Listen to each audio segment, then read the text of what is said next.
The past 2 weeks in this classroom in DCO, it's just been me and a classroom assistant and everybody else on Zoom.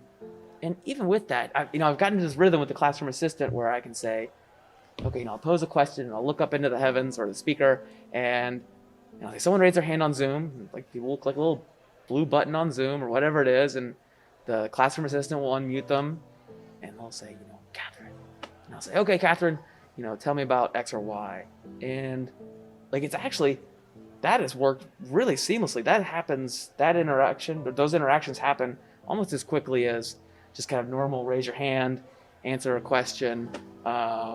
So I guess like relative to my expectations, I guess what I'm trying to say is like things have been more seamless than I expected.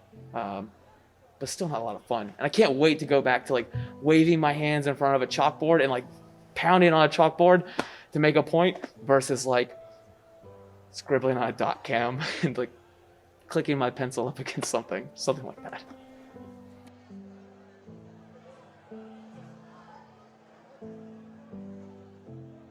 It has just been larger than life along so many dimensions. Walking around campus and seeing people in mass and seeing people spaced out 6 feet, and in a 900 person concert hall, seeing 150 people. And actually in Layton, it makes 150 students in person look really small. Like I never would have guessed that would be true, but it has been very awe-inspiring, not in a good way, but like powerful. I mean, I'm definitely going to like take these memories with me in a way that like I wouldn't during a normal semester.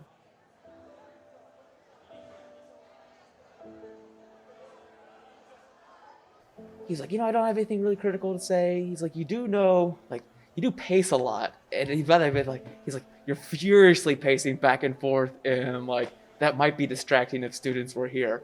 And like, he's not wrong. That's not a great aspect of my teaching, I don't think, but like, it's just nervous energy.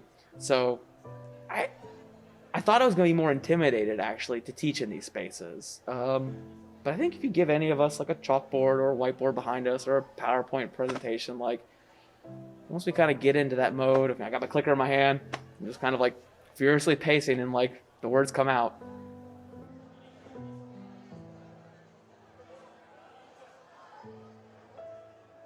Personal relationship between the instructor lecturing and the class.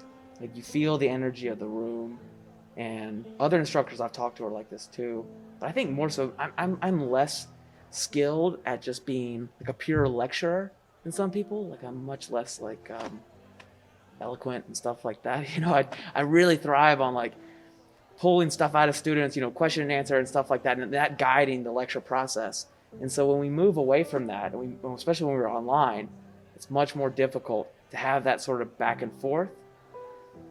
We figured out how to do it, and kind of, but not being able to see the the students, or if you do see them, it's on a Zoom thing where you see 100 students who are all distracted by everything else going on wherever they are on campus. It's really difficult. I know other instructors have said like whenever whenever I tell a joke, like I can't see anybody smile. And like that's assuming that like people were smiling in the first place. But like even if you could just get like in a class of 50, if you can get like a couple people that smile at your joke, like that's good. Like you keep going, you get some energy from that. I think all of us missed that. Now we're sort of like, well, that person might have smiled with their eyes or something like that. It's not great.